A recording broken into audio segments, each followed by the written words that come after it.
I imagine that one of these plants would be capable of releasing a toxic vapor. I need to find out exactly how it could be done. I shall begin now. Watson, if you are at all optimistic to have dinner this evening, then I'd recommend that you put on the gas mask.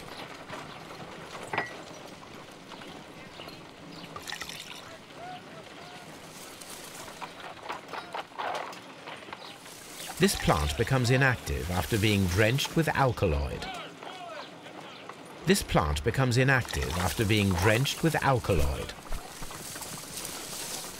It appears to open after being soaked with alkaloid.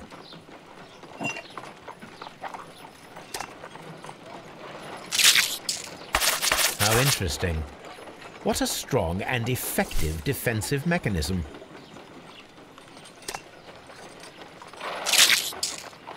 I find the behavior of predators utterly fascinating.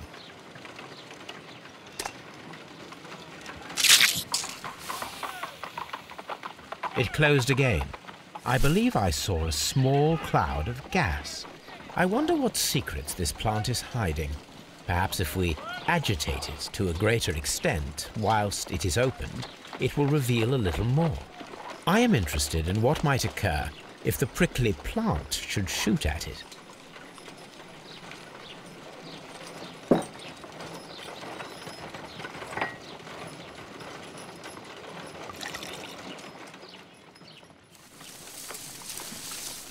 It appears to...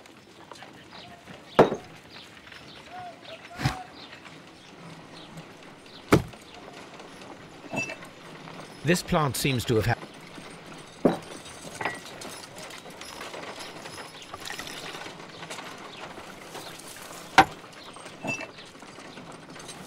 This plant...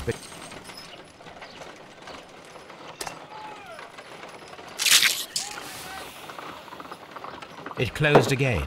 I believe I saw a small cloud of gas. I wonder what secret. I am interested.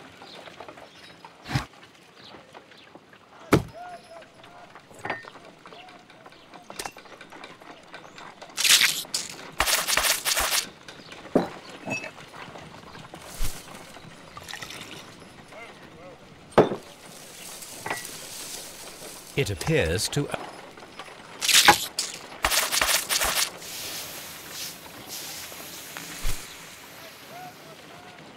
Toxic gas with spores. Extraordinary.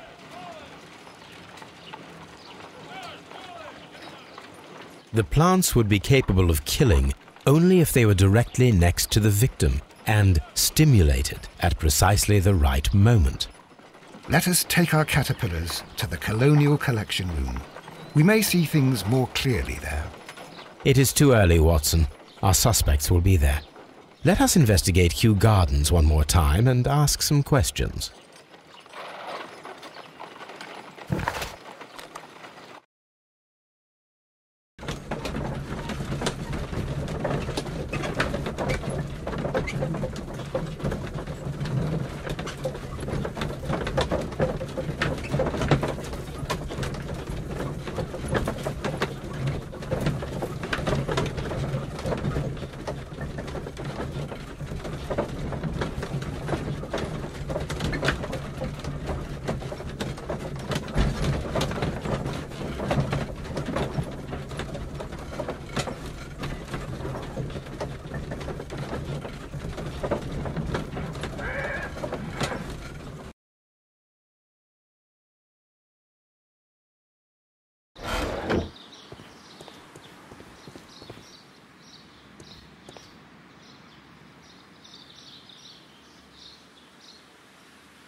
What is your opinion of Albert as a student of botany?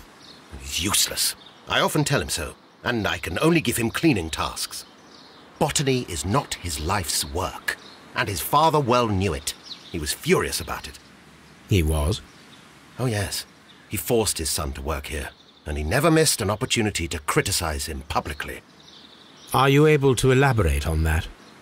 Well, for example, with our last exhibition here, Mr. Dunn had Albert make a presentation speech. But then, while the lad was speaking, Mr. Dunn interrupted him, asking him difficult questions, making him look like a failure. It was with the intention of making a fool of him, Mr. Holmes. That must have been terribly humiliating. Yes, he was crushed and he had to leave. Everybody was making fun of poor Albert. That is, except for Miss Margaret White, who is such a nice lady and who always takes pity on Albert.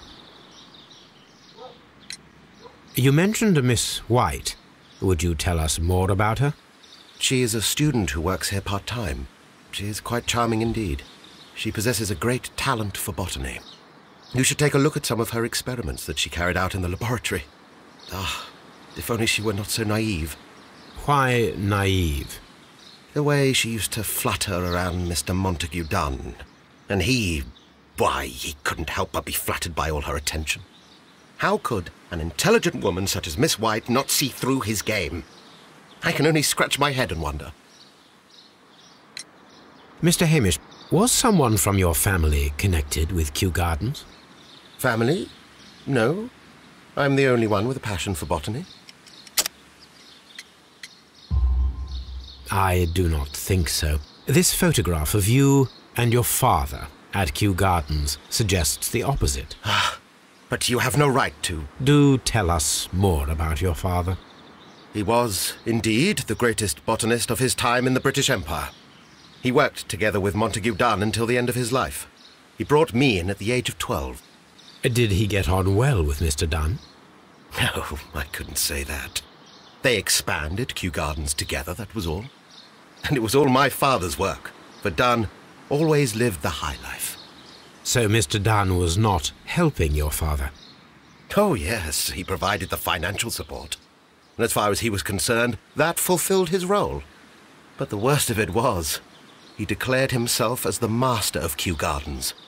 Fame meant nothing to my father, so it was easy for Mr. Dunn to take all the credit. Are you aware of the Divine Syndicate? The Divine what? Is this a joke? No, I am quite serious.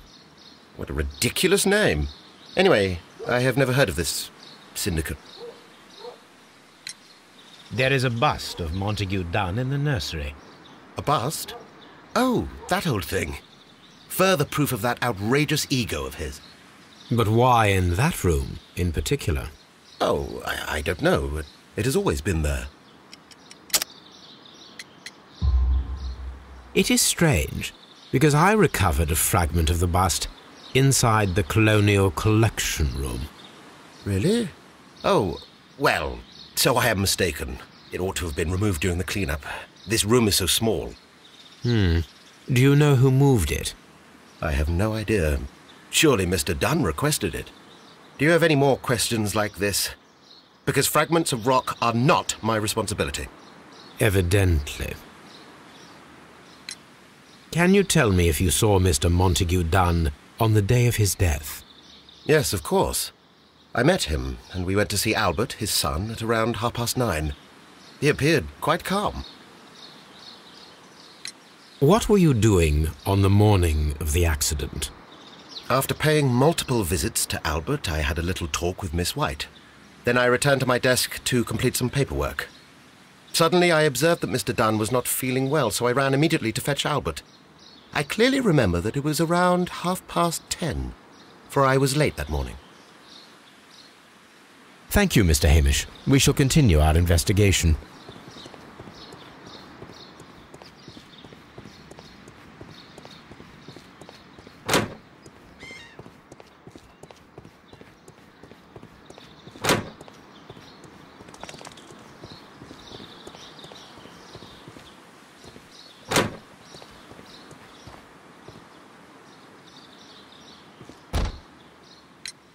Can you tell me what Mr. Dunn was doing upon the day of his death?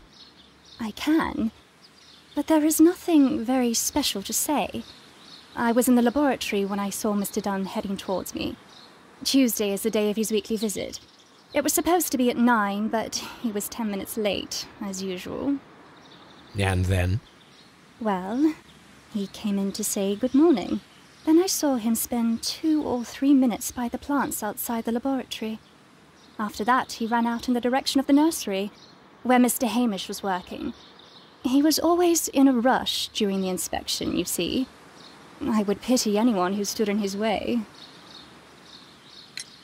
And that was the last time you saw him? Yes. I stayed in the laboratory until 20 minutes to 11, when I heard the cries of Albert and Mr. Hamish from the large glass house. I joined them as soon as I could, for I knew that something must be very wrong. What exactly were you doing in the laboratory? I was recording an experiment for my thesis. I only stopped my work once when Mr. Hamish visited me briefly around 10 o'clock. You say you were recording an experiment when the tragedy occurred. Might I listen to the roll? Certainly. Please do. You will find it in the laboratory. It is number 320. The Divine Syndicate. Does that name mean anything to you, by any chance? Not at all. But it is a very pretty name. Thank you, miss.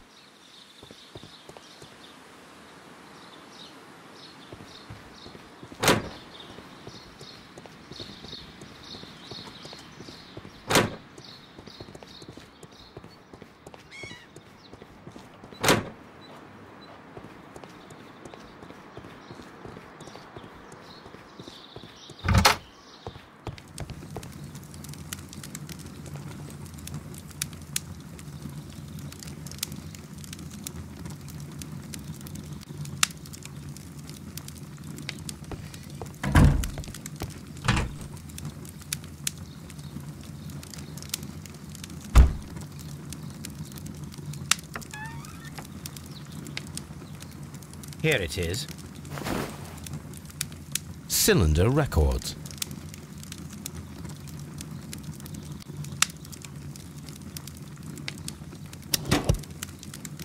These plants, classified as shrubs or grasses, have adapted to their arid environment due to a system of underground roots. This recording seems very long. It is unnecessary to listen to all of it. Miss White was in the laboratory, as she told us.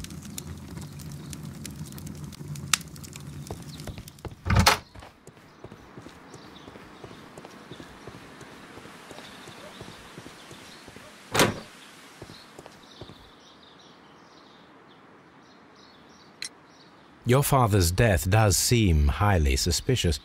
What were your movements here on that day? Suspicious? Well, I was working in the seed house, taking care of something, or Lear Pontus, or...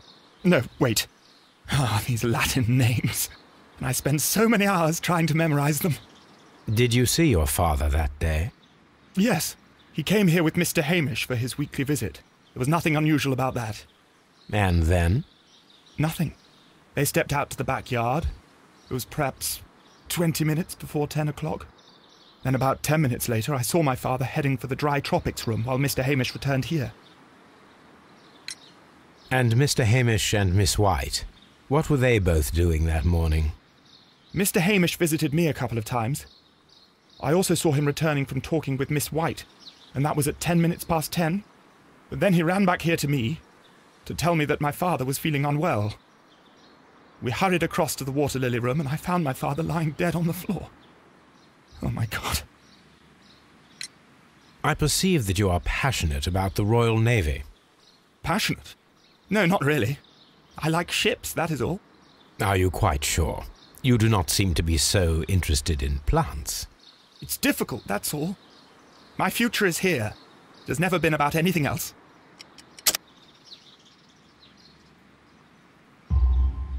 And yet I know that the Royal Naval College rejected your application. You truly are as clever as they say. Yes, that's correct. And in fact, my father was strongly against the idea. He did his best to ruin my plans, although I almost did succeed. But my dreams were shattered, Mr. Holmes. Tell me, have you ever heard of the Divine Syndicate? No, I cannot say that I have. Thank you, young man. We shall see you again soon. Everyone has gone, Holmes. The way is clear.